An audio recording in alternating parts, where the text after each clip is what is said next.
Ito guys, yung itsura ng baggage claim area dito. Tignan natin kung mananalo kayo. Usually, ang pinipicture dyan, itong sign up. And ito, meron dito university sa side na to. Yung sinfutang na favorite natin. Ayan na guys, ang pinaka, namin, ay yung pinaka soup. Hello guys! I'm back again with another video, another series, another travel destination to visit. At ngayon po, tayo ay babalik sa isa sa pinaka-paborito nating bansa sa Taiwan. And now, hindi tayo solo travel ngayon. Kasama natin ang mother natin at ang ate natin, which is mamaya ipapakita ko sila sa inyo. And ngayon gusto ko lang i-share sa inyo na magta-travel po tayo from March 14 to March 19. 19 yung arrival natin doon. And 13 pa lang actually ngayon. But ika-count ko 14 to 19. And now, gusto ko lang i-share sa inyo na nakapag-check-in na po tayo, okay na. And if ever, kung gusto nyo tanungin kung magkano yung ticket, magkano yung price, ilalagay ko po dito sa screen. So, Manila to Taipei yan, round trip. And also, meron nakasama yun na 23 kilos baggage. Tapos, just in case, kung hindi pa po kayo nagbabayad ng Philippine Travel Tax, dito po sa side na to, sa Terminal 1 yung bayaran ng Philippine Travel Tax, ang halaga po is 1,620. So guys, ngayon kasama natin yung mother natin, tapos si ate ulit. Ayan, say hi to the vlog. Hello, hello, hello. Hi.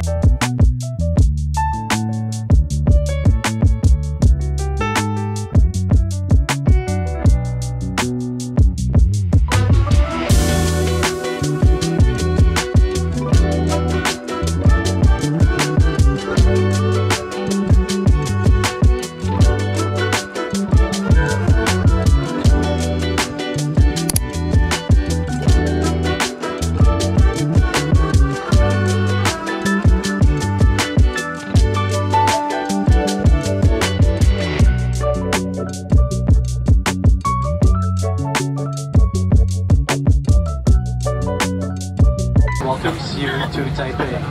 The local time is 37 minutes CRB. And the date today is March 14, 2025. Okay guys, so we're finally back dito sa Taoyuan International Airport. And actually nakalimutan ko na kung pang ilang beses natin dito sa Taiwan, but ilalagay ko dito sa screen, opo. At ngayon, gusto ko lang i-share sa inyo na so far wala pong tinanong sa atin sa immigration sa Pilipinas. Like literally wala. Tapos dito naman sa immigration dito is before kayo makapasok doon is kailangan nyo mag-fill out ng arrival card or online version ng arrival card. So ilalagay ko dito yung kailangan nyo sagutan para ahead of time is ready na para hindi na kayo may stuck at dito palang gagawin sa mismong airport.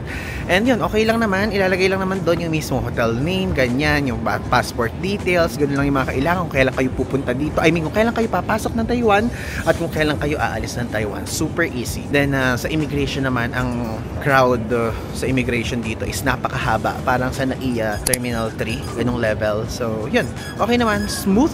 Mahaba lang ang pila. And ngayon, kuhanin na natin yung maleta natin because dun yun, sa side doon, sa number 3. And let's go! Ito guys, yung itsura ng baggage claim area dito. Ayan. So, ito, number 6 yan. Number 6 dito. Number 5, 4, 3, 2, 1. Sa number 3 tayo. So guys, meron tayong na-meet dito na viewers. Si Ate Amy from Bulacan. Sa Bulacan. Magkatabi lang tayo. Nueva Ecija. Oo, Nueva Ecija. Taga Region 3, Region 3, Region 3. Region 3 ayan, so guys, pinanonood daw niya tayo. Tapos yung kapatid niya. Opo. Oh, kaya lang, i-shoutout mo siya dito. Shoutout Angeline, Waing family, hello. Oo, kaya lang, hindi daw sumama yung kapatid. Next time, sumama ka sa kapatid mo. Nagpunta pa naman siya ng malamig na weather. Nice meeting you ulit. Nice meeting you ulit. Thank you, Ivan, for your vlog. So helpful. Ay, grabe, may pag-ganun pa guys. Ano pa sasabihin mo? Love you all. So guys, gusto ko lang i-share sa inyo na kapag papasok kayo dito sa Taiwan, declare or be fined, makakapag-fine kayo ng 200,000 NTD kapag po hindi nyo din-declare na meron kayong dalang ham, sausage, jerky, or floss, then fresh meat. So nakita ko guys kanina yung aso dito.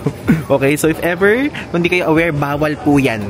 Okay? Bawal dalhin. Ito yung mga bawal dalhin, no? Not just pork, all poultry and meat products. Ayan. So, pig, cattle, sheep, deer, horse, donkey, chicken, duck, goose, turkey. So, bawal po yun, ha? Tapos, ayan. This contain meat. Maximum 1 million. Oh my God. So, bawal yan, guys. Tapos, pastries containing meat.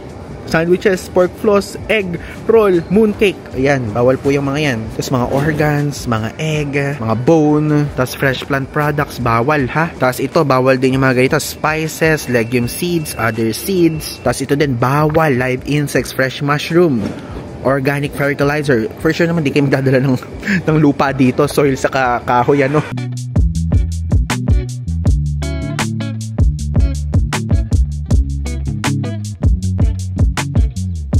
Paglabas guys sa arrivals hall, dito agad kami nagpunta sa Lucky Land. Titingnan natin yung luck natin this time. Ever kung di nyo pa po napapanood, before nanalo tayo sa ganito, ang napanalo na natin hotel accommodation credits, ganun. So ang gagawin nyo ito, i-click nyo lang yung English. English na. Tapos yeah, start. Ganun lang. Then, i-scan nyo yung QR code. Tignan natin kung mananalo kayo. I-zoom mo yung QR code. Ganyan ma. Then, i-scan mo dyan. Tignan natin. Manalo sana ako. Tignan natin kung panalo ka. Oops. Ay, new? Ano yan? Start? Start again? Start. Ay, nawala. Oh, ganun. Oh, okay. Me time. Ako naman. Talo silang parehas, guys. Tingnan natin kung mananalo tayo. Ba't ayaw? Kaya natin QR code. Start. 3, 2, 1. Wala pa. 3, 2, 1. Talo tayo, guys. So, yun, guys. Talo tayo. Talo ulit tayo. Pero nanalo naman tayo, di ba? Nakaano tayo ng hotel. So, now, pipick upin na natin yung easy card natin. And meron siyang kasamang SIM card na binili natin via Klook. So, yung link ilalagay ko sa ibaba. Dito, guys, yung claiman ng SIM card and easy card. So, sa Klook siya binibili. Ayan po. So, ito in-avail natin. Taoyuan Airport pick up easy card with 7 days 4G SIM card na unlimited. Tapos, ang binayaran natin dyan is 1,002.3 pesos. I avail via Klook easy card with SIM card. Yeah. Ganun lang kadali. Kukunin lang nila yung QR code, scan lang nila. Then yung passport nung gagamit, kailangan ibigay. Which is sa case natin si ate. Kasi guys, sa sitwasyon natin, mas gusto ko yung eSIM. Kasi yung eSIM capable naman yung cellphone natin. So if ever, kung eSIM po yung option nyo, ilalagay ko yung link sa ibaba at kung magkano yung presyong nakuha ko for 7 days. And kapag ka naman na data SIM card, yung physical na SIM card ang gusto nyo, is dito kayong i-pick up, which is dito siya. Okay, sa Klook. Ano yung nakalagay? Traveler. Dito guys, tayo magpapalit ng SIM card. So, meron silang pinaprovide na ganito. Let's go.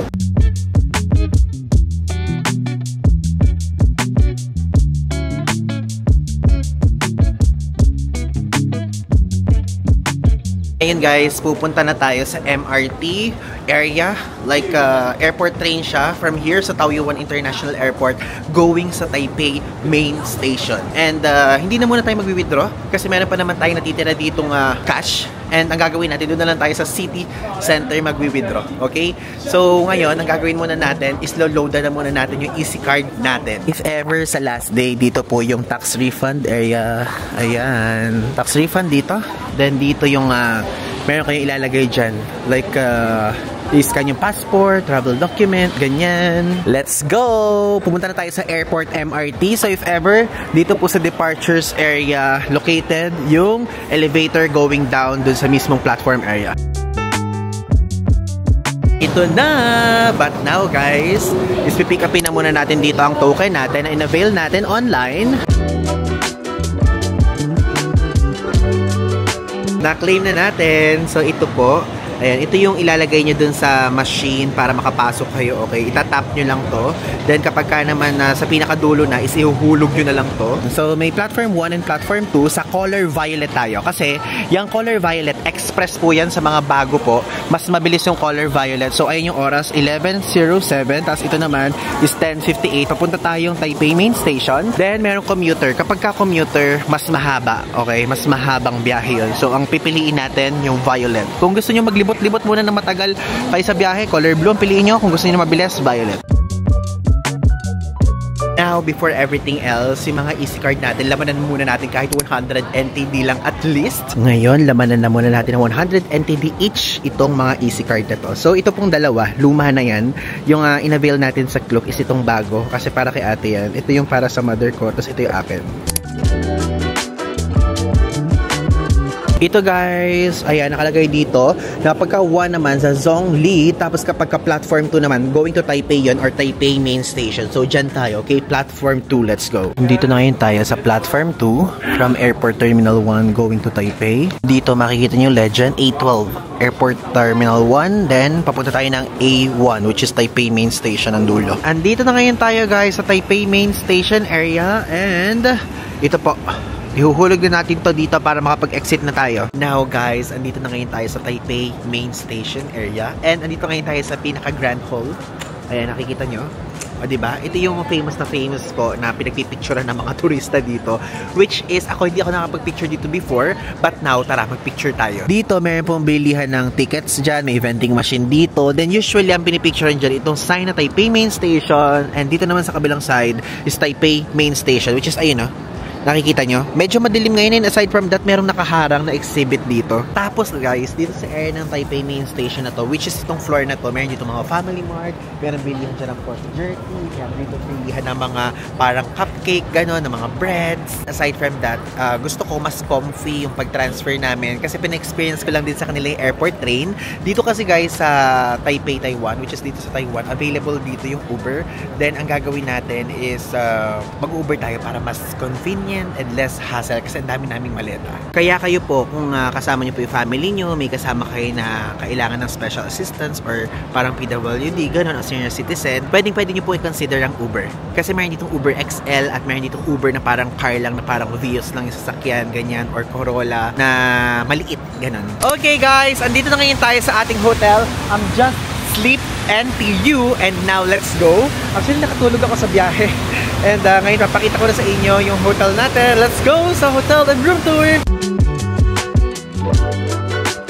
Okay guys, at ngayon mag-room tour na tayo, and gusto ko lang sabihin sa inyo na ang room po natin ngayon ang standard family room, and if ever kung magugustuhan nyo to guys, makukuha nyo to per night for as low as 11,000 pesos, okay? So 11,000, ito good for 4 packs siya actually, but 3 packs lang kami, kaya guys, ito, tara na, magsimula na tayo ng room tour. Dito sa side na to, makikita nyo, ayan yung pinaka-pinto, then andyan yung keycard, then di keycard siya ha, hindi tulad sa iba na nag-work kahit walang keycard, then dito po ay na yung toilet, and actually yung toilet medyo malaki.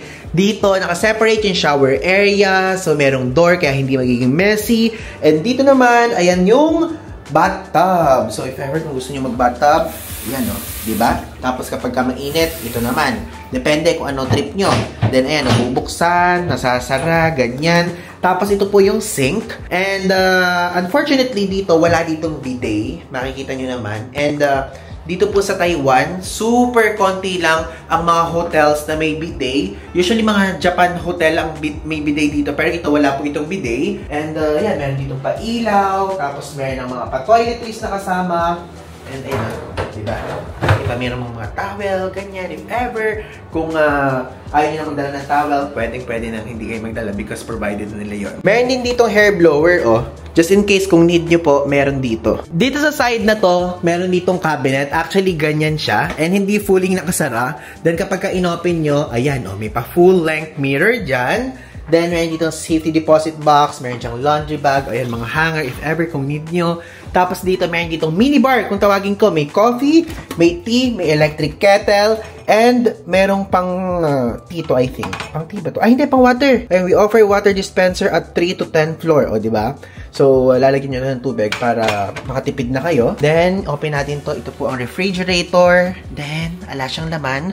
But, pwede nyo lamanan yan. Bumili lang kayo sa convenience store dahil may malapit na convenience store dito. Tapos, ito na yung pinaka-bed area. Dito, meron dyang parang pasala, diba? So, meron dyang pa-couch. Meron din dito. And meron ditong table. Plus, dito meron TV, meron dyang luggage rack, and actually napaka-spacious, oh. If ever kung madami kayong luggage, kasyang-kasya naman dito yan. Then, ayan yung curtain na merong napakagandang view. Ayan, makikita nyo, papakita ko sa inyo. Nakita na namin yan kanina. And ito, meron dito university sa side na to. Tapos dito naman, meron dito parang pa-mini park, ganyan. Then, ang ganda. Ayun, nakita-kita dito yung Taipei 101. Ayan, nakikita nyo yan? Ayun po yung Taipei 101. Tapos, ito na ang bed. So, dalawang queen size bed yan. Then, kasya dyan yung dalawa. Dito, dalawa. Dito, dalawa. So, 4 packs ang pwede dito sa room na to. Dito sa side na to, mayroong bedside table. And mayroon dyang socket. Tapos, mayroon dyang, if ever, kung mag-charge kayo ng Type-C. Ayan po, pwede. Tapos, mayroon dyang pailaw. Ayan, buksan natin. Ayan. O, diba? Then, ganun din sa kabila. If ever, kung gusto nyo ding mag-charge, Type-C man yan, merong pa-socket dyan.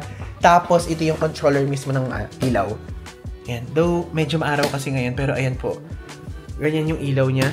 Nakasara, nakabukas, and meron din ditong pa-ilaw.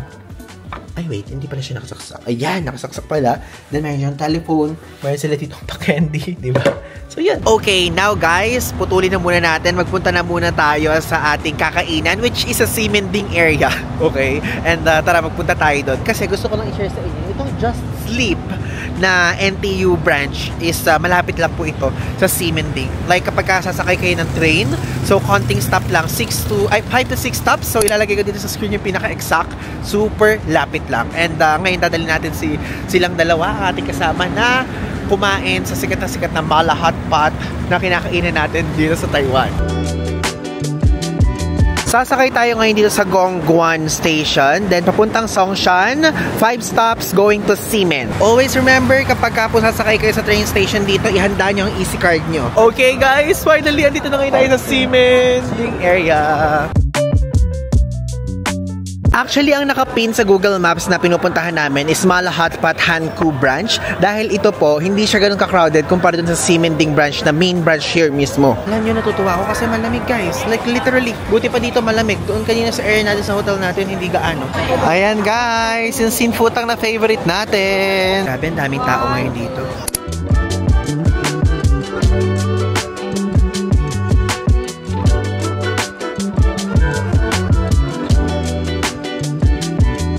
So guys, ayan ang presyo ha. Lunchtime, 698 NTD. Tapos kapag ka dinner, kapag ka 4 o'clock, 401 to 2400, 798 NTD.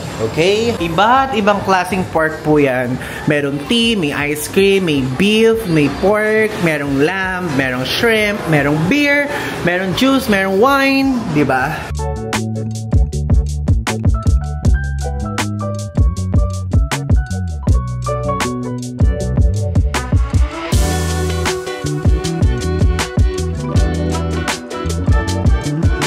Ayan na guys, yung pinaka, ay pinaka soup. Then dito, merong QR code na i-scan nyo. Tapos, dun kayo o-order. Ayan, umorder po tayo. Let's go, submit order. Natin in-order agad Diba, meron tayong Angus beef, New Zealand sirloin, scallop, mussels, slab bacon.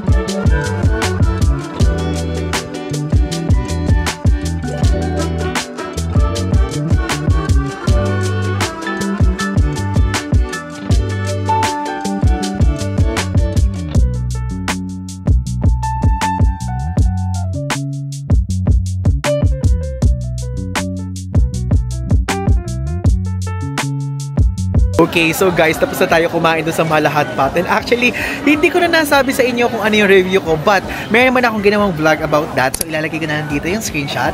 And alam nyo, so far, nag-enjoy kami. Kasi, napaka-kompleto na dun Super complete. And if ever kung naghahanap po kayo ng napaka-perfect na hot pot place dito sa Taipei, is pwedeng i-consider yon. So, dalawa yung branch doon. Mala Hot Pot Ximen at Mala Hot Pot Hankou branch, okay? Ngayon, dito sa Ximen Station, na malapit sa Exit 6, titingin tayo ng donut. Ayan, masarap yung donut nila dito eh. let's buy. So, good morning guys! Today's another day and pasensya na hindi ako nakapag-vlog kahapon ng talagang super detailed, but dito sa vlog na to sasabihin ko din sa inyo yung mga mismong proseso kasi kahapon yung biyahe day eh. Kaya medyo pagod ako kahapon. And now, papakita ko sa inyo yung breakfast buffet dito sa Just Sleep NTU. Okay? So, papakita ko sa inyo kasi ang restaurant na pupuntahan natin is Italian restaurant. Though kapag tanghali at gabi, yung talagang Italian food doon. But now is breakfast area. I don't know kung plated or buffet. Ganyan. So, samahan nyo kami ngayon. Ayan. So, ganito guys yung itsura ng elevator dito. At yung pinapatungan ko ng camera ngayon yan yung water dispenser. Gusto ko lang merong mga malalayong shot. Ayan guys, dito yung ating breakfast area sa Just Italian Pizza, Pasta, and Fun. The floor. So, B1 po ito. Ayan yung time, makikita nyo. Ayan yung opening time. Though, breakfast tayo ha. Let's go!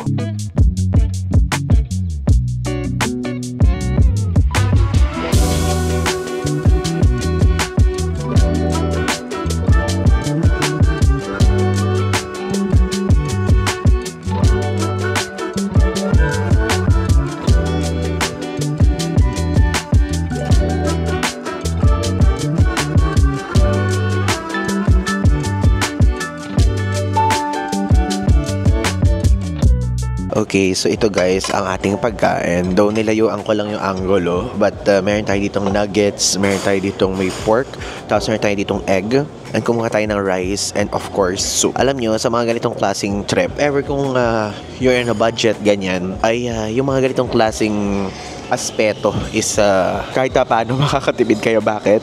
Kasi yung kakainin nyo sa breakfast, at least hindi na kayo kakain ng kunyari brunch or pwedeng mga bandang 9 AM na ngayon, so hindi tayo kakain ng mga lunchtime, ganyan, or pwedeng mga merienda time na tayo kakain next. So, ganun minsan yung ginagawa ko eh. Nagkapakabusog ako sa ganitong classic time, which is breakfast time.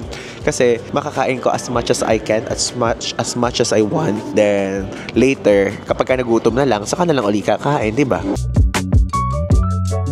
Tignan nyo guys, yan yung problema namin ngayon. Paano tayo makakapag-enjoy maglakad sa labas at maglibot? Ang lakas ng ulan, like literally. Okay, so guys, ayan, nakabihis na tayo dahil aalis na tayo ngayong araw. At before we end this video, gusto ko lang i-share sa inyo yung mga konting facts about this hotel dito sa Just Sleep NTU branch. Kasi kahapon po, ay kinausap ko yung front desk nila. Nagtanong ako, ganyan, kung ano nga ba yung the best na parang describe itong hotel na to. Pero, ang hinihingi ko description, pero binigyan nila tayo ng history, okay? So, ang binigay nila sa atin, before pala, itong hotel na to, is parang dorm siya. Gets niyo yun? Yung parang, hindi specifically dorm, pero, ang mga nag-check-in dito, mostly mga estudyante, kahit hindi ka nag-aaral dito, kailangan estudyante ka, or nag-aaral ka sa kahit sa university, dito sa Taiwan, dahil kinakailangan, bago ka makapag-check-in dito, ay ipepresent mo muna yung ID mo. Yun ang sabi doon sa ibaba nung tinanong ko. And aside from that, sinabing ganun, noong 2024 is ganun ang sistema nila. Pero ngayong taon, binuksan na nila yung pintuan nila sa mga public. Okay? Sa public people. So, tayong turista, pwede na tayo magpunta dito, ganyan. Which is, at some point, okay na din siya, diba? Makakatulong sa kanila kasi mas dadami magche-check-in. Hindi lang mga estudyante all around the world, kundi pati din ang mga turista at normal people. Ngayon, sasabihin ko naman sa inyo kung paano makapunta dito, opo. So, if ever, kung first day nyo, dito agad kayo pupunta, ganyan, from mismong airport, sa Taoyuan International Airport, syempre sasakay kayo ng airport train going to Taipei Main Station. Then, from Taipei Main Station, is sasakay na naman kayo ng train going to Ximen. Then, from Ximen, sasakay naman kayo ng train station na naman sa Green Line, is papunta naman sa Gongguan. Okay? So, from Ximen Station going to Gongguan, is meron pong 5 stops. Ayan. So, ilalagay ko na lang din sa screen para makita nyo. Then, after nun, sa Gongguan naman guys, is pupunta kayo sa exit number 2, which is malapit na yun dito. Super lapit lang, walking distance lang going here sa hotel.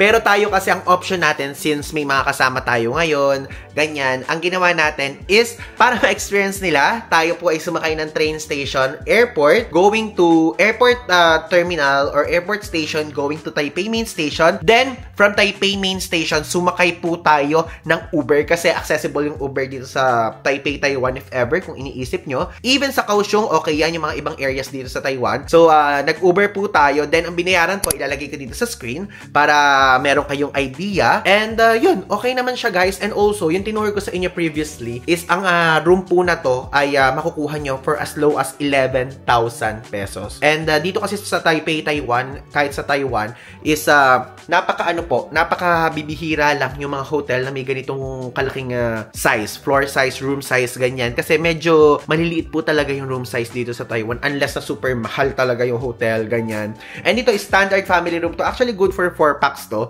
But 3 lang kami dito, kaya mas freely kaming nakakagalaw. O, diba? So, yun lang naman. And ngayon, bibigyan ko kayo naman ng konting kaalaman about sa pangyayari kahapon. From Naiya, going here sa Taipei, super smooth. Sa Terminal 1 tayo umalis. Yung immigration sa Terminal 1, wala naman na pong tinanong. Wala nang tinanong sa akin. And even sa mga kasama ko, wala guys tinanong. Hindi tinanong kung government employee ka ba, ganyan. Though, yun, wala talagang tinanong at all. Super smooth. Then, nung pagdating naman namin dito sa Taoyuan International Airport, meron po dong 2 way. Magsusulat kayo ng arrival card doon, on-site. I mean, doon mismo sa airport. At yung pangalawa naman is, kailangan nyo pong mag-check sa online arrival card and yun, fill outan nyo yun. So kami, sa online arrival card na lang kami para mas madali. So ilalagay ko yung link dito sa screen. If ever kung first timer kayo, ganyan, pwede nyong gawin yon. Like, kahit wala pa kayo sa Taiwan, like, 1 day before your flight, pwede nyo nang gawin. Sagutan nyo na para hindi na kayo ma-stuck doon sa mismong airport. Kasi kami, ang nangyari sa amin, nakalimutan ko yung arrival card. Like, doon pa kami nagsagot. Pero kayo guys, pwede ahead of time, gawin nyo na. Okay? Tapos after nun, kukunin nyo lang yung mismong passport nyo, ganyan, pagka sa immigration, then walang ganong tinanong sa immigration din, tapos after nun, kukunin nyo na yung maleta nyo, then kapag kinuha nyo na yung maleta nyo, lalabas na kayo doon sa arrivals hall area, doon nyo nagagawin lahat. Kung mag-withdraw kayo, mag-withdraw na kayo doon. Kung kayo po ay kukuha ng SIM card, kumuha na kayo ng SIM card. Kung kayo naman mag-i-eSIM, nasa Pilipinas pa lang i-activate nyo na yung eSIM nyo, ganyan. And again, lahat ng mga a-avail nyo, kung i-avail nyo siya sa Klook, feel free to use my code para maka-discount kayo. And kung opinion ko po ang tatanungin nyo, if ever kung magtatanong kayo, Ivan, ano ba mas gusto mo? eSIM, SIM, o pocket wifi? Ako po kasi personally, ang gusto ko talaga eSIM. eSIM kasi, eSIM capable na kasi yung phone natin, so mas okay siya. And kahit nasa Naiya ka pa lang, pwede mo nang i-activate para pagdating mo mismo sa runway pa lang ng Taipei, is ma-access mo ng internet. Pangalawa, is mas okay sa akin din naman yung SIM. Kapag kunyari hindi pa eSIM capable yung phone nyo, mag-SIM na lang kayo kasi mabilis po ang SIM. And kapag naman gusto nyo naman yung Wi-Fi, ang kinaganda naman sa Wi-Fi, hindi agad malolobat yung phone nyo kasi hindi naka-on yung data. Yung pocket Wi-Fi, I mean. So, if ever kung ganon, ang hassle part lang doon, pipick upin mo pa siya doon sa Taipei main station, ay Taipei Airport, then ida-drop off mo din sa Taipei Airport. So, di ba, it will cost a lot of time. Pero kapag SIM, hindi mo na siya i-drop off uli. Lalo na kapag eSIM, kasi nasa phone mo lang yun. So, yun guys, I hope nagustuhan nyo po tong episode 1 natin dito sa Taiwan, and napakadami pang mga episode na lalabas kasi ngayon po i-explore natin ulit yung karamihan sa mga for first timers, and aside from that, meron din tayong mga i-explore at itatry na first time din natin masusubukan dito sa Taiwan. Again, maraming salamat. Share your thoughts lang dyan sa baba, at kung meron kayong tanong sa akin, i-message nyo lang ako sa IG or sa Facebook page ko kasi sasagot ako dyan sa inyo. Again, I'm Alex po. So, yun lang. Thanks!